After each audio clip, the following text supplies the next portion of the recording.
আসসালামু আলাইকুম ওয়া রাহমাতুল্লাহ। আলহামদুলিল্লাহি ওয়া কাফা ওয়া সালামুন আলা ইবাদিহিল্লাযিনা ইসতাফা। আম্মা বা'দ। বিসমিল্লাহির রহমানির রহিম।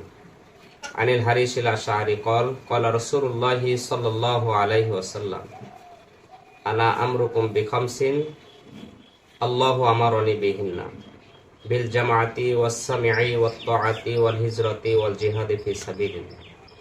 ওয়াইন্নাহু মান খরাজা মিনাল জামাআতি কিদা শিবরিন ফাকাদ খালা আরিফাতাল ইসলামি মিন উনুকিহি ইল্লা আইয়ুরজাআ ওয়া মান দাআ বিদাওয়াল জাহিলিয়াতি ফাহুয়া মিন জুসা জাহান্নাম ওয়া ইন সামা ওয়া সাল্লা ওয়া যাআমা আন্নাহু মুসলিম। রাওয়াহু তিরমিজি।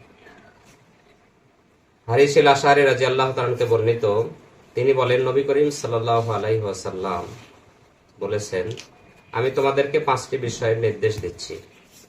যে 5টি বিষয়ের নির্দেশ মহান আল্লাহ তাআলা আমাকে দিয়েছেন, আর তা হলো তোমরা জামাতবদ্ধ হবে, নেতার আদেশ মনোযোগ সহকারে শুনবে এবং নেতার আদেশ সেটা পালন করবে, হিজরত করবে এবং আল্লাহর দ্বীন প্রতিষ্ঠা করার জন্য সংগ্রাম করবে।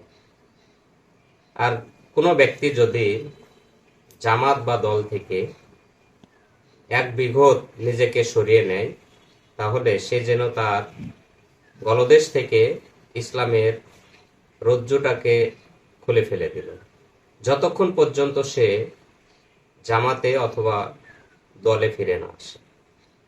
আর যারা মানুষদেরকে জাহিলিয়াতের দিকে আহ্বান করবে, দাওয়াত করবে, তাদেরকে জাহান্নামের খড়ি বানানো হবে, যদিও সে নামাজ পড়ে, রোজা রাখে, এমনকি নিজেকে মুসলমান বলে দাবি করে।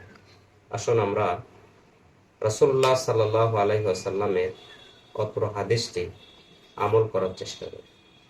আসসালামু আলাইকুম ওয়া রাহমাতুল্লাহি ওয়া বারাকাতুহু।